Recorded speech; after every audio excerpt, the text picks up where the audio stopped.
Love this podcast? Support this show through the Acast supporter feature.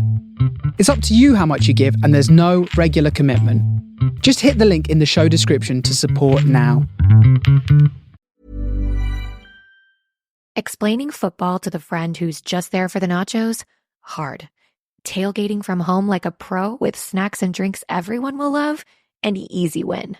And with Instacart helping deliver the snack time MVPs to your door, you're ready for the game in as fast as 30 minutes. So you never miss a play or lose your seat on the couch or have to go head-to-head for the last chicken wing. Shop game day faves on Instacart and enjoy $0 delivery fees on your first 3 grocery orders. Offer valid for a limited time. Other fees and terms apply.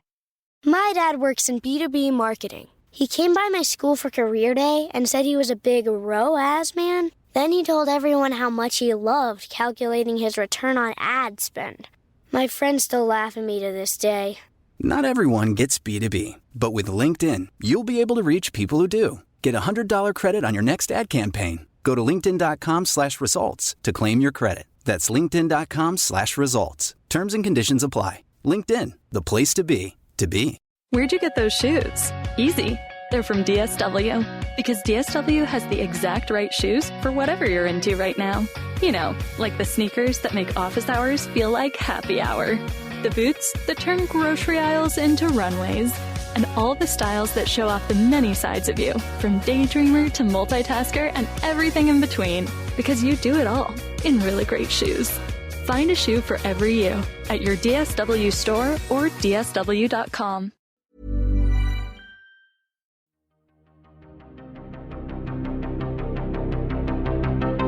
This is Writers on Film, the only podcast dedicated to books on cinema.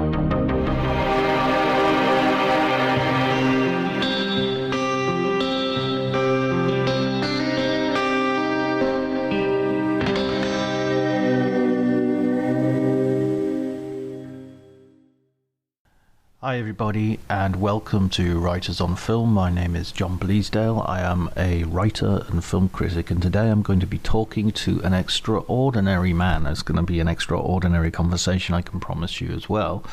The man's name is Paul Williams. He is a film director and he's just written a memoir called Harvard, Hollywood, Hitmen and Holy Men. Paul Williams was a figure of enormous importance in the 1960s, 70s counterculture. Coming out of Harvard, he kind of knew everybody, and you'll hear about his career as we go, but I feel I need to add a little bit of background because his is a history which has somewhat been erased. Recently, a week or so prior to this conversation, the noted, famed producer Ed Pressman died. Pressman started his career with Paul Williams as a collaborator. The nature of that collaboration is discussed during this conversation. But together they formed a company called Pressman Williams, which was instrumental in shepherding into production and to life a number of very important films, including Terrence Malick's Badlands. When Pressman died, there was nary a mention of Paul in the obituaries, but I think that it's important to recognise that those early De Palma films, those early Malick films, were produced by Paul Williams and Ed Pressman, not just one of the two. He has had such a career. Partly, I think, to do with a political awakening, partly to do with a spiritual awakening. He has, to some extent, marginalized his own film work until now with this memoir, which hopefully will do something towards putting him into his rightful position. His movies feature some of the best actors of the period, including Robert Duvall, Seymour Cassel, John Voight, who has a very early important role, he made a film. His first film was called Out of It. It was made in 1969, starring Barry Gordon and John Voight. Then The Revolutionary, again John Voight and Robert Duvall, came in the 1970s. In 1970. Then he made Dealing. He made a whole bunch of movies. Miss Wright, The November Men, and some of his failed movies are more interesting than some people's made movies, including And the Walls Came Tumbling Down, which was about a biopic of John Paul II. Anyway, all of this is kind of covered, but I just wanted to preface this conversation much more than I usually do with these conversations, as you probably have just noticed, because I think it's vital to sort of understand just how amazing it is to talk to Paul and to have access to his memories and to his ideas when he is really a key figure who deserves to be much better known in this period. So I hope you enjoy the conversation. If you do, remember to like and subscribe. You can follow me on Twitter at Dr. Jonty, DRJONTY. Thanks go to Elliot Atkins for the music and to Ali Howard for the art. And enjoy the conversation.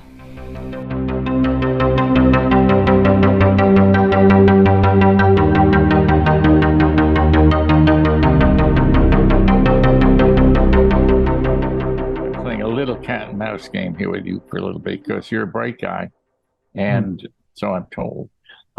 And so I did some things on a literary level in that book that normally you don't see.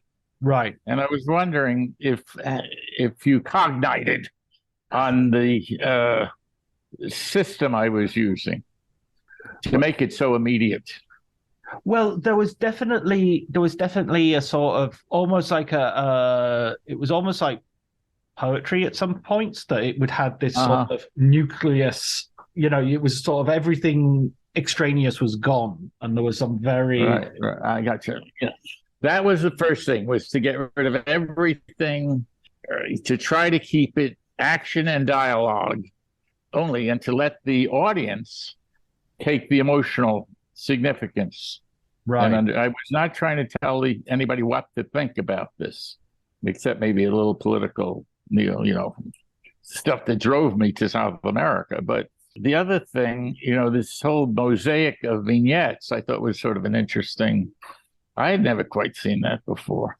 And the whole idea as well of you sort of having the years going by, and it was almost like it. I tell you something, it reminded me of a little bit was almost like the voiceover of a noir film. Well, that's interesting.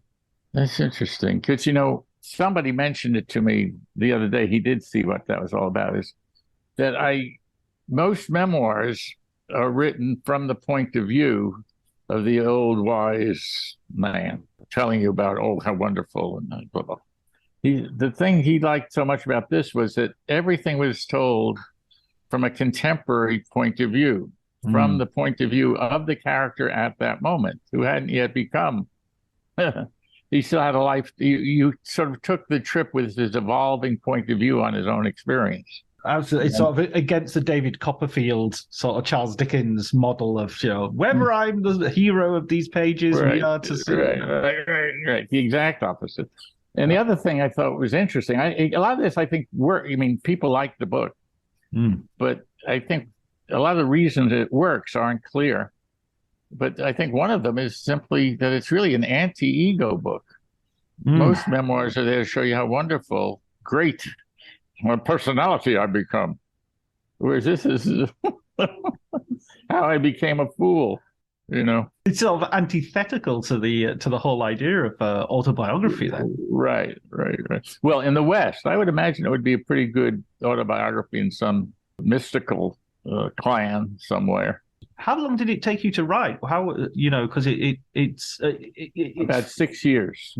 Well, what happened is I started the book originally started from two germinal ideas. One, my best friend, Charlie Plotkin, who is a music producer, brilliant guy. And I've known him for 40 years. And he said, you really got to deal with this Goldberg thing, which is something I never really had dealt with publicly. So Goldberg was your birth name. Yeah, and I changed it just before I went to Harvard, or my father changed it. And so really, it was coming to terms with that identity problem. That was one thing. Yeah, in a certain sense, that's how. And the other side of it was that throughout my life, I've had what some people, most Westerners would call, have had mystical experiences. But between you and me, I've had extraordinary. They're extraordinary. There's no way I can tell my Harvard roommates about this, right? They'll think you're, But hey, it has been one of the central facts of my life that I see things in mystical realm, what people call mystical realms, but they're not. They're things like distant seeing, or essential forms, or all kinds of things which are, Plato writes about it. But until I met Dilgo Khyentse Rinpoche, who was the current Dalai Lama's principal teacher. And he showed me what this stuff was. This was not my, it's accessible to any human being if you want to put the time in to learn such things. Of course, we don't have the time. Who has the time, right? Yeah, but it's been a big part of my life. And I just started out just making a list of all the most extraordinary things that I had seen, extraordinary. And I was going to just tell the story of those two themes, how the extraordinary evolved and merged into a life point of view, and how I dealt with my identity problem. And those things are not totally unrelated. One represents the ego and the other represents the essence, so that's going on in the book. I don't think anybody conceptualizes it that way or very few people understand it that way. They'll either take it from one point of view or another point of view. But I think the overall effect is one that they're not completely aware of, that is moving themselves towards their own more essential self. I mean, I guess that's the core. I mean, in that sense, it's not antithetical to the whole idea of autobiography, because you are asking those essential questions of who am I, where do I come from, where am I going? And that idea of, you have those extraordinary moments of sort of visions, and as you say, you sort of perceiving things which are happening contemporaneously but at distant. They sort of skip like pebbles across the surface of the book. You have them in a whole, series of moments. They also have a way of sort of stitching the book together, if you know what I mean. It sort of gives you this sort of consistency. Yeah.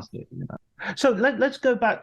So we'll go back right to the beginning, where your family background. A lot of people who are listening to this obviously won't yet have read the book, but will. So we don't want to spoil too much for them. But if you could just give us a general idea of your background and life before. I mean, your first chapter is sort of where I came from, so it has that element to it.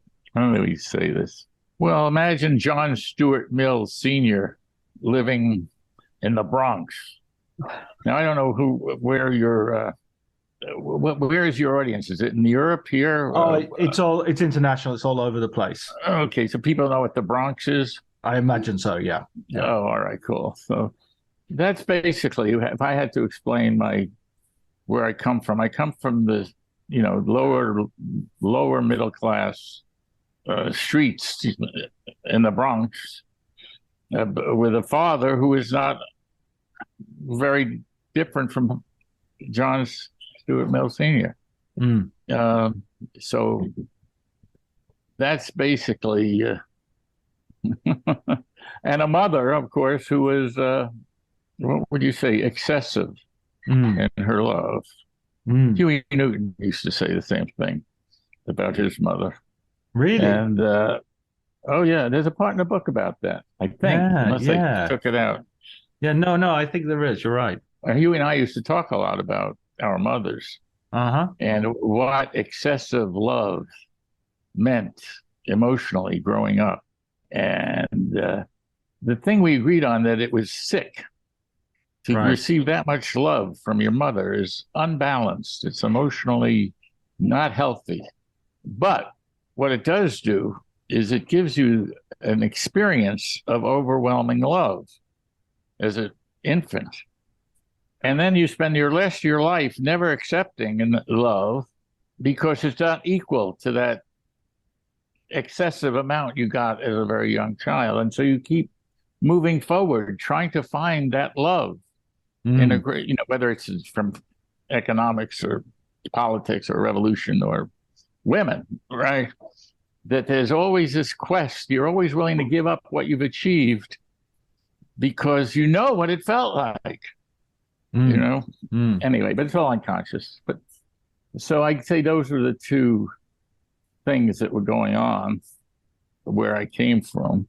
So then you have that moment when, your father sort of decides that you would be better if you go to Harvard, you'd be better going under a sort of anglicized name as Williams rather than as Goldberg. And as you said, well, in fairness to my father, he said I could pick any name. Ah, right, okay. And I said my middle name was Williams, so let's make that my last name. Right. But I didn't know that, and I left the original Williams, so it was Paul William Williams. Right. And at the time, I didn't realize how it's just. It would sound a name that you would expect Bugs Bunny to have, but William Williams. That's all, or somebody. Was it William Carlos Williams who writes in the vernacular would have been a much better. And so it was just a confused and upset teenager who was told he was going to have a new name. I hadn't even been laid under that name. You know what I mean? I was a virgin. It's so interesting as well because it's how going to university is the period where you usually do have an opportunity to go and reinvent yourself. I mean, you're going with a different self altogether before you've even had the chance to reinvent yourself. What are you going to kick against if they? Well, it's interesting. That's a very good point. But it's interesting because I came to have Eric H. Erickson as my tutor junior year. Do you know of this fellow? No. Eric Erickson? Oh, my goodness. He wrote a book called Childhood and Society. He wrote a book called Young Man Luther. And he won the National Book Award for Gandhi's Truth. He's probably the preeminent psychoanalyst of the second half of the 20th century. He invented the whole idea of life cycle, studying the whole life cycle, psychoanalysis and history, doing Luther, young man Luther, about his having an identity crisis. That's what created Protestantism. And then, so he became my tutor, the man who invented the idea of an identity crisis. That's his concept. In the 8 stages of man, identity versus, anyway, where are we going? Oh, yeah. So Erickson became my tutor, who's, when I went to Harvard, was perhaps the most famous guy at Harvard. I mean, you should Google him. He's not a minor character in this area. Anyway, the point is that I found out, I wrote some papers for him, which he really liked, and I went to see him in private. I found out, he didn't tell me, that the Eric H. Erickson, was Eric Hamburger Erickson. And that just before he came to teach at Harvard Medical School, he dropped the Hamburger and became Eric H. Erickson. And he never told me that, even though I was writing all these papers about identity and who am I. I mean, the Jews don't like me, the Christians don't like me. I'm an outsider to the outside. I took the whole idea of marginality. How far out on the margin can you go? The one thing then I later found out after he died was that his mother, who was Jewish, had an extramarital affair with a German and then married Hamburger. She said he took, then married Erickson. In other words, his mother had been married to a man named Hamburger. Then she had an affair, and then she went to Dr. Erickson. And Eric Erickson always said, well, he took the name Erickson because that was the man who brought him up, and he identified with that. So, but what he didn't ever reveal to me is he was the progeny of some German, possibly Nazi. You know, it was And this is the guy who invented the identity crisis, just to be absolutely clear. Yes, absolutely. You read up on this guy and won the National Book Award for Gandhi's Truth. Wow. Anyway, he's a revered character in psychoanalysis. He worked with Anna Freud in London, by the way. When he first started out, he was an artist. Anyway, so Erickson ended up being my tutor, and I wrote a lot about marginality for him too. When does this start? When do you start sort of getting into film as a thing? Are you what? When you're at Harvard, are you watching a lot of movies? Are you interested in the art form, or are you just sort of interested in lots of cultural things here? None of the above. I was a lower middle class kid, and I took pictures, photographs. I was definitely a bit of a prodigy. From a very young age, I took really good photographs. I sometimes think it's like, some kind of visual equivalent of Stevie Wonder. I'm tone deaf. I'm very bad with music, but I can see incredibly. And so I always took really good photographs. And then when I got to Harvard, I started out on the Harvard Crimson as a photographer. I was chosen to be at the end of my freshman year. And so I was taking a lot of pictures, and they were being published all over the place. And junior year, Harvard gave the first course in photography. And of course, zillions of people came. They only took 20. And I was one that they took. And then the next year, they hired me to help teach the course. I was still an undergraduate, which is unheard of, frankly. So I knew, like I talk about it in the book, I wanted to go to Europe. I wanted to study the great painters. And I was really interested in how they saw things. How people see is very interesting to me. Anyway, so I didn't have any money, so I looked around for an anthropologist that maybe would hire me to take pictures for their study. And I found one, Lawrence Wiley, the C. Douglas Dillon Professor of French Civilization at Harvard. And he loved my pictures, and he said, yes, he'd definitely send me to Europe and shoot pictures for his book.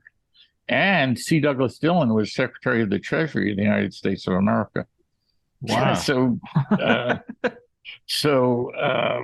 Wiley got Dillon to give me some extra money to shoot some movie footage, too, in the village of Chanzeau. And so in some sense, that was the first. Well, that wasn't. Well, in a way, that was the first movie. It was given to me because I couldn't afford to go to Europe. The only way I could go is if I made movies and took pictures. And I wanted to see the great artists. And but earlier, I had decided I was a really good photographer, and I walked off the street. I still remember this in Manhattan to Time Life. And went to I was, 18, 19 years old. And I said, look, I'm a better photographer than the guys you have working for you. So I said this to the guard. He must have thought I was out of my mind. And he said, well, why don't you go upstairs to see, and he gave me the name of Ann Guerin, who worked at Life magazine. And I went up to see her, and she's a very sweet woman in her 40s, And I said, look, I can take better pictures than you putting in Life magazine. You should be giving me a job. And I showed her all my pictures. And she said, look, these are very good pictures, but if you really want to do this, you have to tell a story in pictures, not just a bunch of good photographs. And she says, go do a story on something and then come back. And so that, my freshman year, I was 6'3", I weighed 165 pounds. And they picked the Harvard crew coach, very, old line New England people, asked me to row for Harvard. So there were 7 of these prep, Andover, Exeter, Theodore Roosevelt IV. It was just, the kings and princes of New England, right? Right. And me. From the Bronx. Yeah. And so I rode my freshman year and that was probably the biggest part of my education, the freshman year, even though I was reading a lot. I'd never seen up close the establishment and how they lived, what their values were, and how they talked, which started my radicalization process, I must say. Nevertheless, at the Life magazine, I decided to do a film story on the Harvard crew. And I did. I spent 3 months shooting them on the river and everything. And when I was done, I brought it back to Life. And she saw them, Dan Guerin, and she said, well, go upstairs to Sports Illustrated. So I went upstairs, and there's a guy named George Bloodgood there. I still remember, very nice guy. And he said, these are great. We're going to run a big story this summer in Sports Illustrated, all about the Harvard crew going to the Olympics, because the Harvard heavyweights are supposed to be in the Olympics. And so that was great. So then I go to France, to shoot in the summer, to shoot the still photographs for the village of Chanzeau and expose the movie footage, along with a guy named Tom Yeager. He also shot some of the movie with me. Nice guy. Just before I went to Chanzeau, I was sitting on some park bench in Paris. Actually, it was near the Seine. It was along the Seine. And I read in the Herald Tribune, Schwerner and Cheney are shot to death, blah, blah, blah. Upsetting. But even more upsetting was the headline which said, Harvard crew upset by Vesper Boat Club. The Harvard crew got upset, and Vesper from Philadelphia beat them, and they weren't going to go to the Olympics. There goes your story. There goes my story. Fuck. Veritas. Anyway, I finished shooting I shoot for 3 weeks in Chanzeau, and then I get a Uriel pass. I got one before I went. I spent 8 weeks going to all the great museums of Europe, which was my real purpose in going there, and studying light and composition and just curious how they saw things. Anyway, when I got back, this is all in the book. When I got back, I went to Life, and they said, well, they'll run a couple of pictures, but, there's no story, obviously. Right. But they gave me about 1,100 incredibly beautifully printed 11 by 14 prints of all my pictures. Right. They gave it to me free. That was worth like, $50,000, a lot of money to get that kind of stuff. I had no money. There's a theme here all through this thing, no money. How do you make all this happen with no money? So that fall, John and Faith Hubley, who were Academy Award-winning animators, gave a course in animation, and everybody wanted to be in the course, so you couldn't get in. But I went in and I said, look, you're going to need somebody to take the pictures of everybody's artwork each day, to see on the Oxbury animation stand, which costs, hundreds and hundreds of dollars an hour back then to use. Anyway, I said, I volunteered to do that job, which nobody else at Harvard would do. Who would waste a quarter, to just shoot other people's stuff? They took me in a second. By the way, John Hubley invented Mr. Magoo. I don't know if you know who Mr. Magoo is. Yeah, absolutely. The short-sighted cartoon character, yeah. All right. So anyway, he knows a Magoo when he sees it. Anyway, I got the job. But really, during the day, I was editing together the French movie, and then at night, I would go hide in the men's room while they locked up the building. And then once the building was locked and I was all alone, I'd run back into the animation room and use my 11 by 14s of the crew to make a movie out of the stills. And so senior year, I was doing the documentary. I was doing the movie of the stills.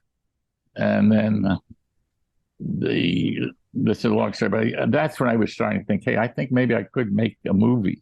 Right. It's not like I knew anything about movies or culture or film. I just think I technically am very good at manipulating people. I also know how to move a camera and expose film. I remember seeing at the Brattle, I think it was an Olmi film, some Italian movie. And I watched it.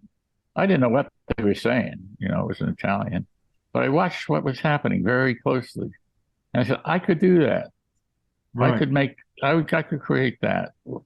So I really went into film as simply, I discovered there was something I knew how to do. And with your first film, I mean, it's really interesting reading that and knowing about the photography background, because your first film, of course, you have the character at the very beginning sort of photographing women on a beach, and it's coming, it sort of feels like it starts from that very autobiographical beginning. But it's frankly, I think it was a little bit, I was smart enough to know that I didn't know anything. So I did do something incredibly personal where I did know. I mean, I was acutely aware that I was not a writer. Right. At that point. And I said, well, but I'm going to have to write because I can't afford to hire a writer. So I better write about stuff I know about that's happened to me.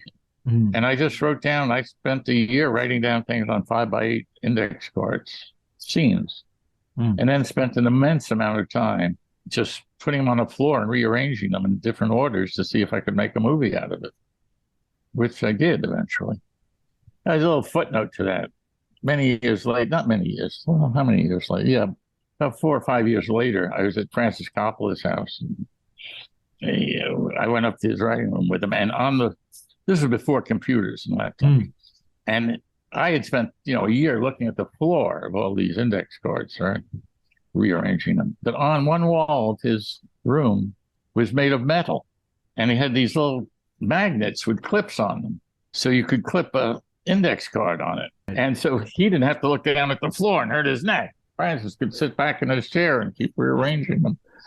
Anyway, that's a tiny little detail. It seems like a consistent strain throughout your story of sort of hitting things sideways almost by sort of thinking of things in the more mechanics of it. How do I put this together? How does a story work?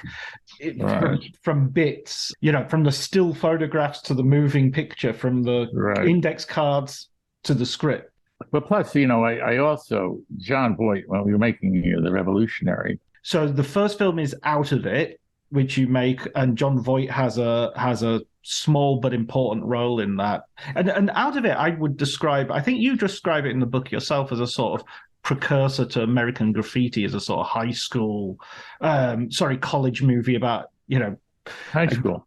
Yeah, exactly. Wanting to have sex and break into the world of adulthood, I guess. Well, but it was also about the utter tyranny of the belief system of the adolescent high schools in suburbia. Yeah, and being cool. It was a little bit ahead of its graffiti, and The Graduate and all those things came later. It was like a report from the front about what life was like. It wasn't, most movies, if you ever see Apocalypse Now or all kinds of, they're made 10, 15 years after the events. They're not made in the midst of the things that are happening. But all my films I made in the midst of it. So it's really, out of it was made when that was happening, not looking back on it from a nostalgic point of view. The Revolutionary I made in the middle of the revolution, for Christ's sakes, and it took 2 years to make. So by the time it was done, the people had moved past that. But in any event, getting back to the psychology of perception and seeing. I remember one night when we were doing a night shoot on the Revolutionary with John, and it's a scene, we just saw Tommy Lee Jones, who had a small part. That was how Tommy Lee Jones got a SAG card. Anyway, John has to be picked up by an army truck to warn the black revolutionaries that the army is going to come in on them the next day. And we were trying to figure out what his emotions would be for that scene. And he had some ideas, and he said, but have I done that yet already, those colors? And I said, well, wait a second. Give me 2 minutes. I'll run the movie. And I could just sit there and run the whole movie in my head, every take. That was pretty amazing to me. And I said, no, you haven't done those. It's okay. Is that part of do you think that's part of your sort of not extra sensory perception, but that sort of, insight and vision that you have? One, of course, I don't really know. But two, I'm willing to spin a theory on most anything, but I don't know. I don't know for sure at all. But it is an ability to concentrate at an extreme level for long periods of time. And in that sense, that almost sounds like somebody who's autistic. But I'm socially kind of gifted. So, but yet it does seem to have aspects of autism. Right. So I'm not sure what it is. But yeah, but of course I've always been interested in what it is. So I mean, I got I graduated from Harvard with a Summa in the psychology of perception. Of course, I flunked my oral exams. That's a great story in the book. When you start making films, that's when you begin a relationship as well with Ed Pressman, who becomes becomes a producing partner essentially. You have a company together, and as we're recording this, we're about I think a week after Ed sadly died. What's your how do you get together with him? Well, I don't know if you want me to tell the story because I certainly tell the whole Ed Pressman story in the book. Sure. And I can certainly recount to you some of those things if you'd like me to. But my history with Ed is extraordinary and unknown. I mean, Ed just died, so I really don't want to say anything negative about him. But he sure had some sides which did some violence to me. I mean, yeah, there's this aspect, and fair enough. You don't want to necessarily get into anything which is overly negative of a man who's just gone. But I mean, from the get go, it's like you already sort of you are a very much creative person who's making these films, and Ed is more involved with the business side of it. Would that be a fair assessment? No. Okay. That's certainly what he would like folks to know. I just wrote, well, it's in the book, and I just sent it to my old college roommates who were all reading the obituaries. It's in the book, where I teach them how to take movie. Yeah, I'm going to read it to you. Should I read it to you? No, but by all means, you could just. I mean, I've read the book, obviously, but okay. Well, his hallmark as a producer was this little notebook he used to carry around with him, a black and white composition book. Right. Well, I taught him. He didn't know how to. Well, you can read it in the book. Anyway, when the Museum of Modern Art had a retrospective 25 years later of Pressman films, finally, after 25 years, he said from the stage, Paul Williams really taught me how to be a producer. And gave me the method and the confidence. Look, when I met Ed, he couldn't talk. I had to bring him to London Hospital to get his jaw. I made all the social networking contacts for the company for the first 5 years. Right. And I showed him how to go about doing things. I was pretty savvy. Right. And I taught Ed. And then, anyway, it's all in the book. Yeah. But the idea that Ed did all the business. No, I was busy networking to Scorsese. I found Palma, Bert Schneider, Bob Rafelson, John Voight, Bob Duvall. Well, all these people that came into Pressman Williams. Even the name of the company was supposed to be Williams Pressman, but I had all my Goldberg promise. I didn't want anybody to think about my name too much. I said, let's call Pressman Williams. But anyway. Look, these things are facts. Okay, the facts are that I took them under my wing, and as you say, you're in the middle of this explosion of talent, which is coming out and will sort of become the new Hollywood. I love the bit where you're meeting Martin Scorsese and this guy's talking about movies and nothing but movies, and you're like, okay. And all these, Tommy Lee Jones gets his SAG card as a result of appearing in The Revolutionary. John Voight gets his first break with you. No, John Voight actually made a horror film called Frank's Great Adventure before out of it. Oh, that's a right. low-budget horror movie. Yeah, yeah. But your movie didn't come out until after Midnight Cowboy, right? Right. Yeah, no, I was, instead of being the genius who, first found out about the 50s, I still remember David Pickert, United Artists, said, look, it's in black and white. You got no stars. John Voight was just casting him as a Midnight Cowboy. We'll wait till after Midnight Cowboy. At least then you'll have a star in your movie. But I would tell them, forget it. It'll be old hat by now. Everybody's picking up on this. We're 2 years ahead of everyone. And in 3 years, it's going to be, oh, I was right. In fact, when I went to London to make The Revolutionary, Richard Lester was working at the same studio as I was in Twickenham. So we used to have lunch sometime. And he would say, he was much older than I was. He would say, films have a zeitgeist, he thought, for about 6 months. There was the cultural moment changes every 6 months or so. And you can have a wonderful film and it can just come out in the wrong time. And you can have a horrible film, but it's the zeitgeist just right, and it does wonderfully. And frankly, we missed our window of opportunity without it. When it came out, it was old hat. I mean, when I went to Berlin Festival with it, George Stevens, a great American director, was going to give it the Golden Bear. Then 2 days before the awards, the German students rioted and closed down the festival. So they're part. A little self-care can go a long way, especially amidst the hustle and bustle of the holidays. That's where Vegamore comes in. Trusted by millions, Vegamore is all about giving your hair the love and care it deserves. With their vegan and cruelty-free formulas, you can nourish and revitalize your strands while indulging in some much-needed pampering. Because let's face it, who couldn't use a bit more me time this time of year? Go to vegamore.com/ACAST, code ACAST. That's vegamor.com/ACAST, code ACAST.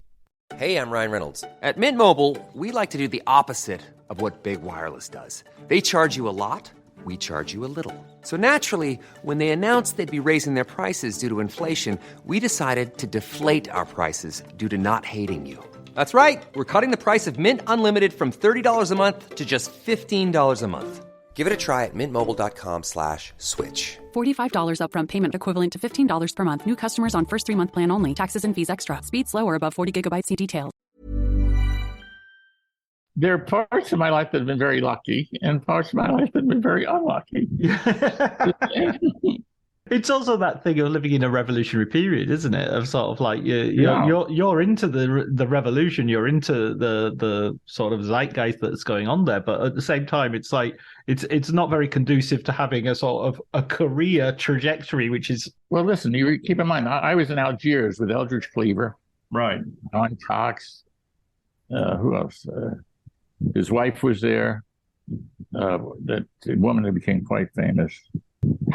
Black philosopher at Berkeley, woman. Angela Davis. It was me, Angela Davis, Eldridge, his wife, Big Man East, and Don Cox, who was the area captain. I mean, I was in Algiers, and when I discover, I'm going to do some documentary footage to raise money for Bobby Seale's trial in New Haven. And when I realized, when I go to my first meeting, he had a house outside of Algiers. I had to wait because he was meeting with the North Koreans first. And, after an hour or so, the short guys in black suits, they came out, got in a limousine and drove away. And then I went up and then we had our meetings. But after a few days, it became very clear they were planning a kamikaze attack on New York City, wipe out the police, blow up the power stations. And that was a little bit more than I had bargained for. Yeah. There's a definite moment where it feels like you're trying to take a step backwards and let's just take a moment here. One night we're going back from his house back to Algiers, and we're going through the town square there, which was featured in Pontecorvo's Battle of Algiers, one of my favorites. And Don Cox, who was the area captain for the Panthers in New Haven, said, that's what it's going to be like in Manhattan. Nobody on the street but cops and Panthers. Anyway, what happens is in the book. I won't spoil it. No, absolutely not. But I mean, throughout your career, there is this, there is this banging together of the creative side and the political, that sometimes they align and sometimes not. They sort of go against each other. They're a bit antagonistic. Well, I think if you look at it in terms of a life cycle, right?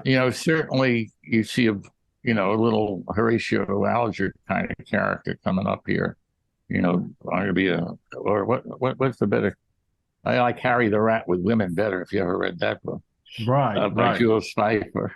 But anyway, you're trying to be successful, rich and famous and smart, right?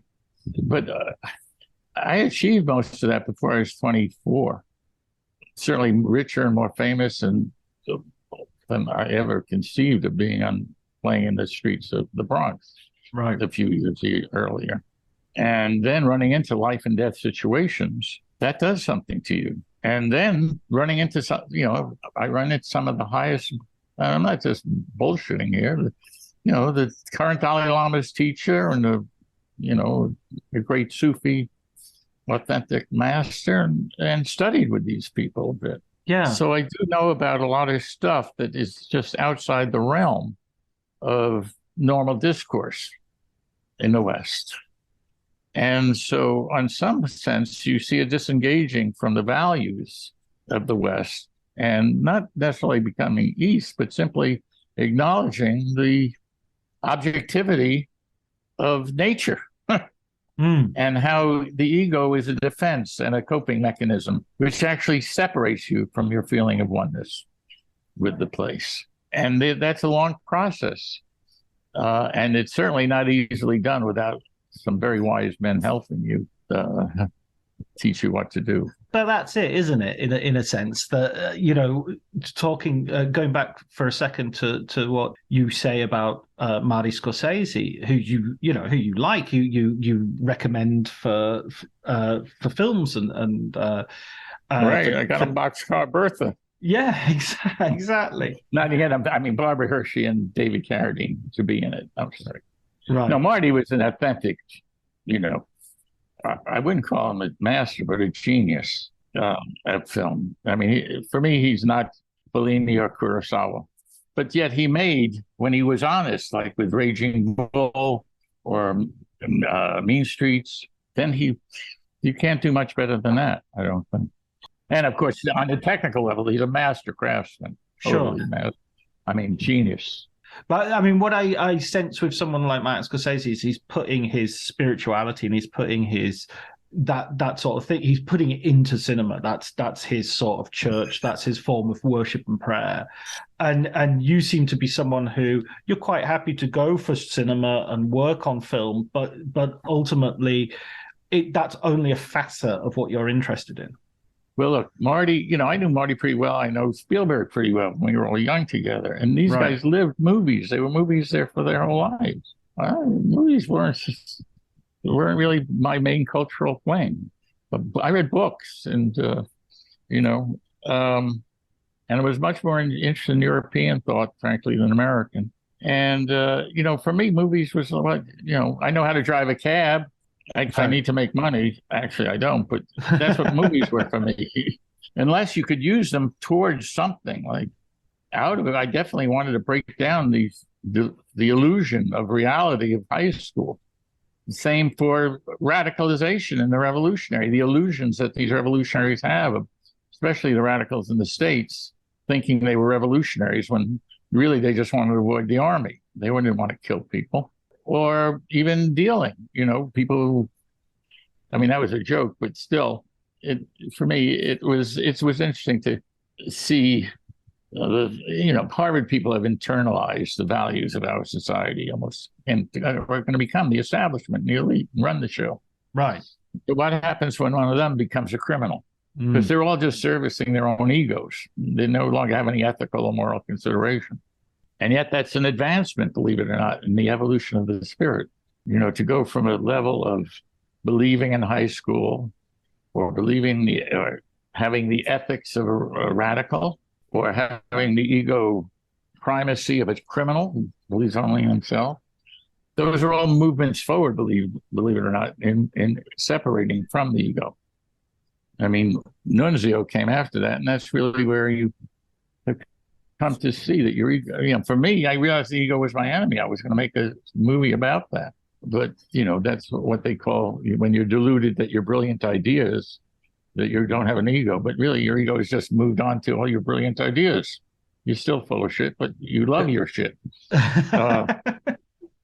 Then, after that, you really become a misanthrope, and you get sick of yourself, you're sick of society, and that's where you exit to the desert. And that's when you either kill yourself or start serious work of what were you saying? Start destroying what you thought was important. And it takes a while to come up with a new way of being. You don't do it in a second. There's a card in the tarot of the Hanged Man. The tarot is actually not a prognostication device. It's a medieval system of psychological development. And the Hanged Man is when you reach that point where you're hanging up, life is upside down because you rejected the materialism of this world. And all the money falls out of your pockets because you're hanging upside down. But anyway, there are all these various steps. So anyway. When does that start happening with you then? When do you feel that you've got to that point where you just think I've got to sort of destroy myself or start working on myself? Well, I would say there are two key elements, three. One was certainly with my father-in-law, who owned Western Union and Western Union International. The Supreme Court of the United States, after an 11-year antitrust battle, ruled that he owned the cables going to Europe and the satellites. He had a monopoly on all information going to Europe. And the Supreme Court ruled, hey, it's a monopoly. You got to get rid of one of them. I still remember coming in one morning with the New York Times held over my head, announcing the Supreme Court, making him divest. And I said to him, hey, they got you now, Bill. You're screwed. and I loved him. He was a wonderful man, really. And he said, you come with me. And we went into a side room. I read about this in the book. We go into a side room, and he picks up the phone. He says, hey, Sid. Yeah. Did you see the New York Times this morning? Yeah. Okay, well, look. What do you say? You take the satellites, I'll take the steel mills. He said, oh, okay. So look, you send your guys up on Tuesday. I'll send my guys down there, and we'll trade them. Right. Okay, fine. And he hung up. I mean, it didn't take more than 5 minutes. This is after 11 years of antitrust for the Supreme Court of the United States. And that radicalized me for life. Right. People have no idea. Even these radical left-wing writers have no idea how, for the last 50 years, how it was so much worse than they ever imagined. So much worse. Now it's finally 50 years later, people saying, there's an income disparity. Where have you been for 2 generations? Yeah. Right? It's all been happening. Now it's just this is called the mature state of capitalism. That's it, isn't it? It seems like the 1%ers. It feels like it's more naked and more exaggerated than everybody. Oh, wait. I do that in the revolutionary. You're not listened to in this society anymore, mainstream, unless you're rich. Rich equals smart and control. Nobody questions the idea that rich is good, or that rich is smart, or that rich should be aspired to. So, but, if you read I studied economics, for quite a while at Harvard with John Galbraith. I tell some, that's really the other way I got into the movies. I went to an economics lunch with Galbraith, and I was so excited about his thought about Keynesian economics. And then he introduced me to his date, who is Angie Dickinson. These people just keep cropping up in your book with amazing regularity. Julie Christie, you just bump into and say, "Oh, can you be in my movie?" Well, no, not quite. Right. Certainly, Angie Dickinson was totally coincidence. Right. I was so interested in John Maynard Keynes, who knew that I had never seen such a beautiful woman in my entire life, in real life. Right. I'm sorry, I just never saw anybody even close to that level of beauty. And I remember thinking, and I said, whatever field this woman is in, I am going to spend my life in that field. So sex has a primacy. I mean, beauty is just an amazing thing when you're a visually oriented person. It's just, I couldn't believe how beautiful she was. Anyway, what was the point of all of this? We were talking about the rich and the mature stage of capitalism. All right. The rancid stage of capitalism. Yeah. So wait, on the one hand, I get this John Galbraith and my Keynesian and the history of economic thought. You know, you go through from Malthus to Malthus today is the only one who's got it right. War, famine, pestilence, natural disasters, pandemics. He had it all. Yeah. Anyway, that was the first economist. But then Adam Smith and Ricardo and, going on. Anyway, but still, I was thrown off the rails by Angie Dickinson. The dichotomy. But just apropos of Julie, I fell in love with Julie when I saw her in Billy Liar walking down the street on the screen. I just couldn't believe it. And she became a fantasy figure for me. And when I was going to do Out of It, my first movie, and the character has a fantasy about getting together with Julie Christie. So and those were the days there was no internet. Writing a telegram was an expensive business. Your father is dead or something like that. Right. I wrote her a 20-page telegram telling her how she had to be in my movie. And it was, if she was ever coming through Kennedy, I could just run to Kennedy and just get 5 seconds of her. It would be all I needed to put in the movie. And she wrote back. She said, unfortunately, she's not coming through the U.S., blah, blah, blah. But she's working with Peter Whitehead on Let's Make Love in London Tonight. Right. And they sent me some outtakes that I could use in my movie. Brilliant. Now, so it wasn't just coincidence that I ran into her. I mean, many years later, I was married to, this great heiress and just married. And there's a knock on the door. I open, it's Julie. What bad timing. Oh, my God. She was in New York to promote the Richard Lester film with George Scott, Petulia. Petulia, yes. Yeah, and she was there. And we got along great, I mean, nothing. I mean, I really liked her when I met her completely, but I was still I was just married. I didn't have I was still a bit of a Boy Scout. With dreams like these, who needs nightmares? The other person that I have to ask you about, obviously, is Terrence Malick, because you produced Badlands, and you and you put that together. How did that come about? Well, it's a long story, but in a nutshell, Terry was good friends with a guy named Jake Brackman. From Harvard as well, right? Yeah. He wrote the lyrics for a lot of Carly Simon songs. And he wrote Bob Rafelson's King of Marvin Gardens. But he hadn't done this at this point. Right. I'm really leaving out a lot. But basically, Jake and I worked on a project together. And, we knew each other quite well. And Terry, I guess, was Jake's best friend. I mean, you would know this better than I, even if you're working on Terry material.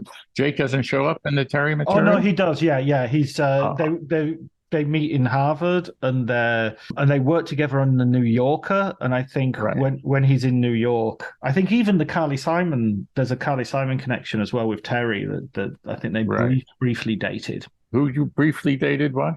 Jake was really close with Carly Simon, and Carly Simon briefly dated Terry, but she sort of says that she got the feeling that Terry and Jake should be dating.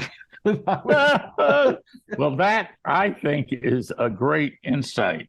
I made out with Carly one afternoon at Jake, so she's very smart. There's some good stories with Carly. Anyway, by that time I had learned a little bit about sometime later taking people's pain away with my hands. And so Carly was about to go on at the Troubadour, and she had a migraine headache. And she saw us in the crowd, and she asked me to come back. So I went back there and laying on the hands, got rid of her migraine. She gets on stage. She has a great performance. And afterwards, John, what's his name? Taylor comes back. James Taylor. And they meet and fuck in the bathroom. But anyway, that going back to Carly, I think she's quite right about Jake and Terry. But in any event, so Jake told me that Terry wanted to do this movie. Right. And then they got him together with me and Ed. I'm leaving out a lot. yeah. I noticed. I noticed. But we can talk about that later anyway, as maybe off the microphone we can talk about that. Right. Going back to the politics, I guess, one of the things that struck me in the book, and you mention it as the book goes on, is you sort of seem to see things all the way through as they're changing, and people from the 60s aren't necessarily following that same trajectory. And I'm thinking most obviously would be John Voight, who goes from being in the Revolutionary and Midnight Cowboy to his sort of present manifestation. Right. Still a wonderful actor, still does some wonderful work, but frankly, a bit, well, put it this way, not in my political camp. Right. Well, Perhaps not in anybody's. Perhaps in a bit of a political camp on his own. There are 30 million Americans who believe what he believes. Well, first, I just want to say I loved John from the first moment I met him. Right. He was just such an extraordinary talent. I mean, it was almost like it was more than meeting Angie Dickinson, if you can believe that. Wow. No, he was, and at the same meeting, who was there? Ally McGraw. And they were all at the same William Morris agent, a guy named Marty Davidson. And I was looking for people out of it.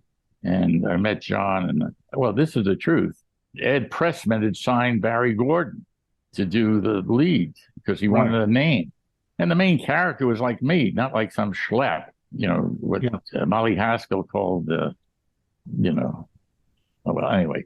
The guy, was a bit of a nerd and a dork, as you might say. And they became a movie about that. But it wasn't written that way. The character was much stronger. And when I told Ed that I'd met the perfect guy to play me, he said, sorry, well, you already spent $10,000. I said, this kid, I'm telling you, is a movie. It's just unbelievable. Right. And Ed wouldn't budge. So I said to John, look, I got a partner here, and he won't go along with this, but I can tell you, you're the greatest thing I ever saw. Let's make this movie together. Take one of the smaller parts, and I'll write a movie for you. So I knew from the first second that John was an immense talent. And then, of course, I learned a lot about Sandy Meisner and the neighborhood playhouse, this little class with John Voight. And the other members of the class were Dustin Hoffman, Al Pacino, Bob Duvall, Chris Walken. I mean, unbelievable. Talentless. What a bunch of talentless. But in one class, in one acting class. I know. So, what you have to know is that Sandy Meisner was a bit of a genius. He doesn't get the acknowledgement that he should. Yeah. And unfortunately, he was an egotist too. He became a bitter old man. Instead of taking pride in the fact that he had taught all the greatest actors. Did I say Pacino was there too? Yeah. It was sad. I met Meisner a few times because he came to the set of The Revolutionary, right, to see Duvall and Voight, and I really thought the world of him, and it got diminished when I met him in person. Oh, right, because he wasn't as his ego was fucked up. So what happened to Voight? Do you think? What was the? I guess what happened to Voight might be asking as well. What happened to 30 million Americans? Hey, Eldridge Cleaver ended up making pants before he died. Right. I can't tell you how many of the left-wing guys. I'm the last one, and I went spiritual. But is your spiritual path? Do you feel that that's in any way a sort of renunciation of the political, or do you think it's an extension of that? Well, I think it grew out of it for sure, because you see that, like in Ukraine, you got egos on the American side and egos on the Russian side, and they both do propaganda against each other. The U.S. you never hear a word about how, everybody who was smart in the U.S. said get rid of NATO after the Soviet Union collapsed. But we're a military-industrial warring economy. We need wars. And so we get a dose of propaganda here, and you get a different dose in China, Russia, India, Brazil, where I am now. War comes from ego. As long as people have egos, there's going to be war. I mean, Marx called the war of all against all, right? Capitalism. Anyway, and so Einstein said, the world is going to blow itself up unless we get a new way of thinking. And I see no evidence at all of a new way of thinking. Although I did meet Herman Kahn, and we spent time together, and we talked about our acid trips. And Really? on his acid trip, it's in the book, he said, you will get a change of consciousness on his acid trip. You will get a change of that consciousness in the 21st century, but only until 1 million people a day are dying of hunger. If you see every week, another 7 million people are dead, it will start changing the way people are thinking. And instead of building all this war machinery, we'll start building transportation for food. But that was his acid trip. I'm not saying it's reality, but, but it gives you an insight into the whole deal. Waking up the next morning. Anyway, in answer to your question, the spiritual thing, I think, is simply, on some level, quite objective when you see through the delusions of personality and power politics. But what I find most interesting personally is I realized that Marx got it wrong. He thought the antithesis of capitalism would be socialism. But the antithesis of the antithesis of capitalism is planetary suicide, extinction. In other words, the capitalist system creates the gas chamber of planet Earth. We don't have to worry about a lot of these things because capitalism is committing suicide by making the planet uninhabitable for civilizations.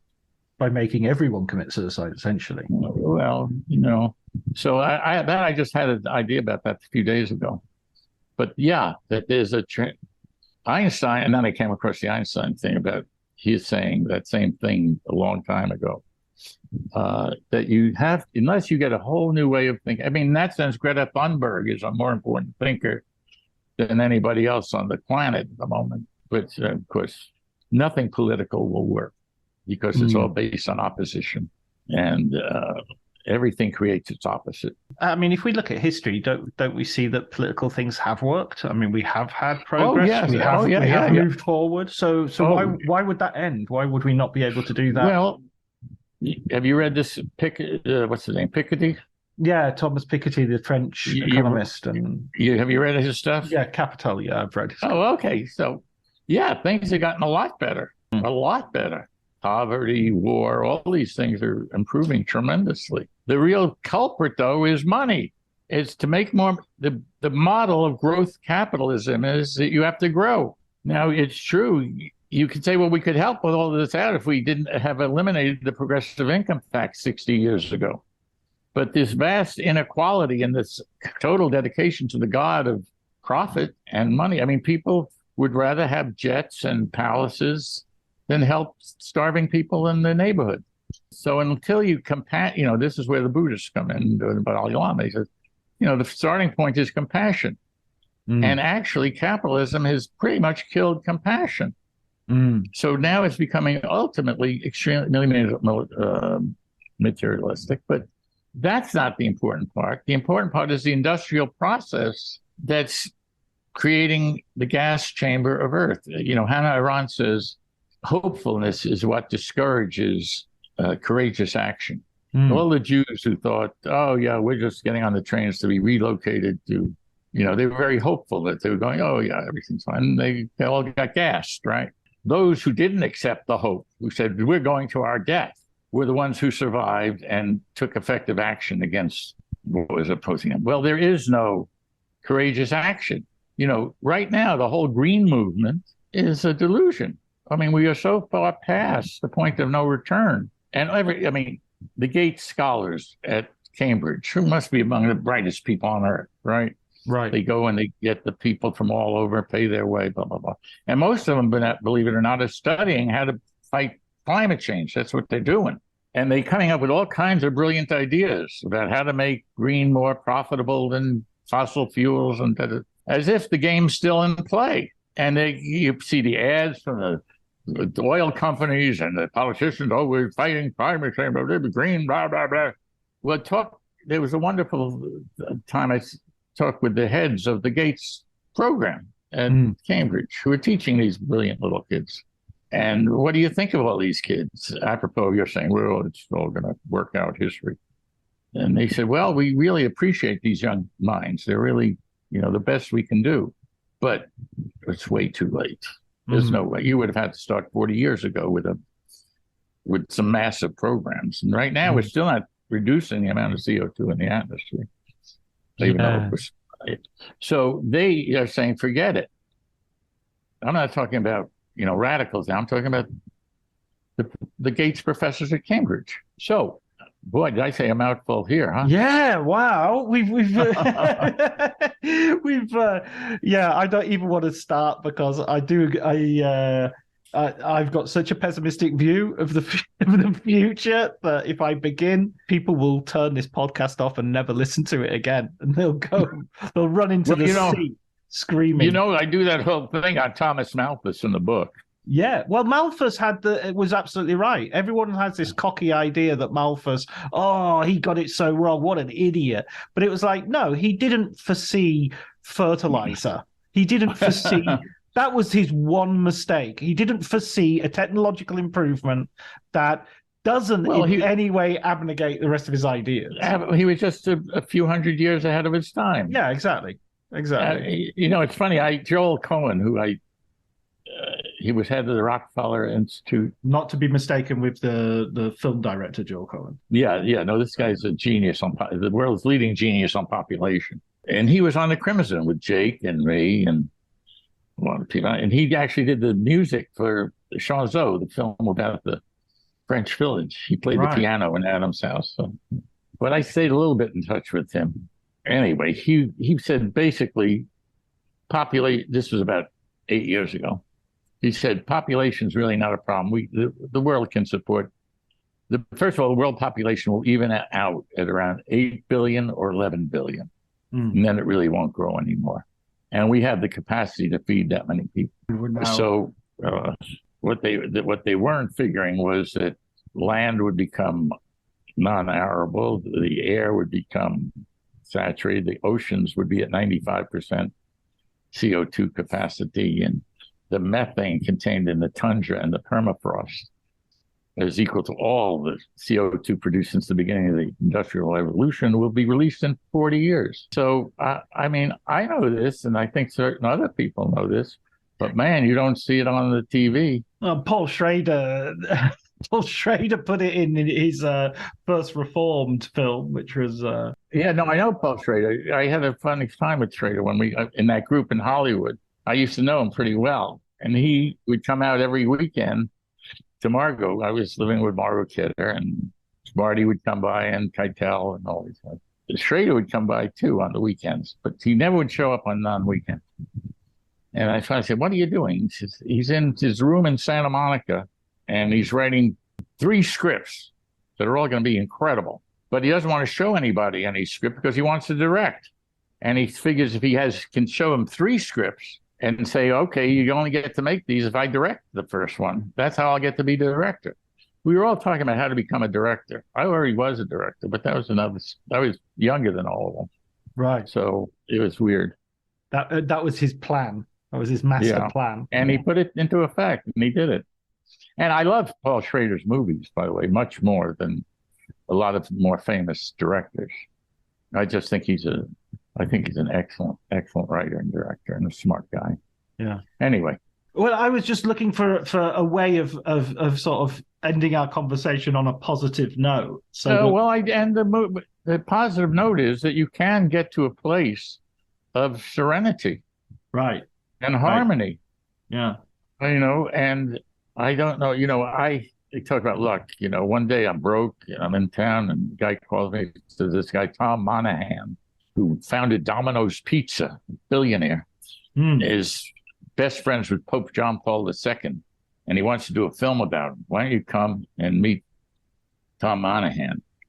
You can consult with him because he doesn't know anything about the film business. So I said, well, how much money is involved? So maybe you get $25,000. I said, wow, so that night I read up everything I can about John Paul II on the internet and Tom Monahan. I become an expert on Monahan and the Pope. Next day, I meet him at 4:00 at his lawyer's office, and we start talking about a film on John Paul II. And I talk endlessly about John Paul's mysticism and, matters of the spirit. Right. And at the end of the 2 hours, he said, please come to dinner with me. Could you come to dinner with us? I said, and I asked my lawyer, was there? He said, yeah, let me call my wife. We go to the Four Seasons. They've got wines that were decanted by a sommelier from Ann Arbor, ordered at ours, and $2,500 a bottle, this kind of stuff. And I had never had such wine in my life, by the way. But where am I going? Oh yeah. So we go on talking some more, and at one point he says, I've taken a vow of poverty. I only spend money on food and travel, and but all the rest of the money I'm giving away, I'm going to die broke. And I said to him, really? Me too. When are you going to die? And the lawyers, everybody looked at me. Oh. And I said, no, come on, Tom. Tell him when you're going to die. Because, if you're going to die broke, you got to figure out when you're going to die, right? And he says, absolutely true. I said, do you have a reverse amortization schedule to give away the money? He said, yes. And I said, good. And we hit it off great, right? And then when my lawyer goes to the limo with Tom, leaves me behind to see if we can make our $25,000 deal, Tom says to my lawyer, he's the only guy in Hollywood we've met with in 2 days of all these meetings who never talked about the deal. He said, I want this guy to produce the movie. That's how I got the job. $55 million movie. Anyway, what I'm really trying to say is, I guess, something about when I got to meet the Pope and all this kind of stuff, there's something that Dilgo Khyentse Rinpoche, the Pope, Oscar Tazo, for me, it's real. It's not, hoobie jooby, blah, blah, blah. There are real human beings on this planet who are authentic mystics, right, who have really learned something about serenity, peacefulness, and objectivity. Objectivity is very important to all these people. They aren't deluded by one set of propaganda or another. They're not ruled by the need for fame and fortune at this point. And they have studied how to get there. So, yeah, if I want to leave somebody with an optimistic point of view, yes, serenity and happiness and joy are all in the moment. They're not in the future. They're not in the past. It's right now. Right now. And you will get very, very happy. Now, I have to say, since I'm so old and, Ed Pressman just died last week, so mortality is on my mind. And which is quite all right with me. I'm happy with it. But I did read it, Ratzinger, the Nazi Pope, died a few weeks ago. Of course, I got to know Ratzinger and the Pope and all those people in 2000, 2004 when I was in the Vatican studying with these, getting this all together. And I didn't like Ratzinger at all. Right. He's a real conservative asshole. But he wrote something that was really relevant to your question, which I've been thinking a little bit about these days, about the moment of death. No, certainly all Buddhists talk about all of life being a preparation for death. But he talked about what is the moment of death. Well, if you can get to this point of serenity and peace and objectiveness, that you can go into this place called the void, which is one of the restful, basic places you can go. It's like being in outer space or something, no thought, but at the moment of death, you go into, if you conceive of it as an ocean of love, Okay. That really what you're doing in that moment is you go into that moment, which is totally in the present and totally surrounding and totally loving. Now, what happened? That's a very interesting construct. I have no idea if it's true or not, but I like the idea of it. And I don't know if you've read, I wrote another book called The Image of a Spirit. No, I haven't read that, no. Well, anyway, when my mother died, I took a bunch of pictures of her for the hour and a half after she died with the BlackBerry. And so the BlackBerry captured images of a person of some sort. It's in the book, leaving her body. Yeah. And I spent 3 or 4 years going to, the leading experts on the planet, right, showing him this stuff. So it's clear. And I gave a talk at Harvard about this too, that at the moment of death. That's in the book as well. And someone says you have a lot of nerve giving. Right. I say I have no idea what happens after death. Oh, not what happened, but what it all means. But I am certain of the fact that something happens. And you may not be conscious of it, but you can take a picture of it with the right camera. Anyway, that'll woo, woo, woo, woo, woo. So we're sending our listeners now into the ocean of love. Remember, if you're not happy now listening to this podcast, that's it. You have got no chance. So I'll just say thank you very much to Paul Williams for talking to us, and thank you, Paul. It's been a great pleasure. Well, my pleasure. Thank you.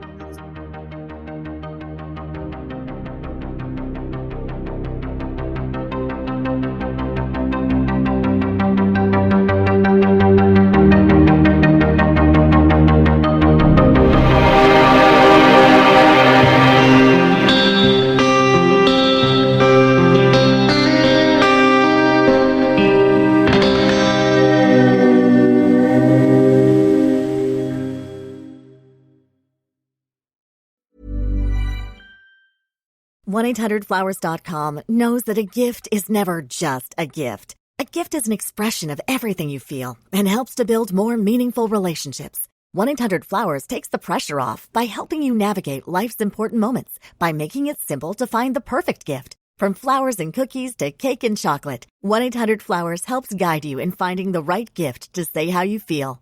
To learn more, visit 1-800-Flowers.com/ACAST. That's 1-800-Flowers.com/ACAST. Cue the fireplace and your favorite fall movie. There's nothing better than a cozy evening at home with a glass of First Leaf wine. First Leaf is a personalized wine club that delivers right to your door. Sounds magical, right? They get to know your favorite tasting notes, which varietals you enjoy, and whether you prefer sweet or dry wines. So in every shipment, you get bottles tailored to your unique palate. Go to tryfirstleaf.com/fall to get your first 6 wines for just $44.95 with free shipping. This episode is brought to you by Progressive Insurance. Fiscally responsible, financial geniuses, monetary magicians. These are things people say about drivers who switch their car insurance to Progressive and save hundreds. Visit Progressive.com to see if you could save. Progressive Casualty Insurance Company and Affiliates. Potential savings will vary, not available in all states or situations.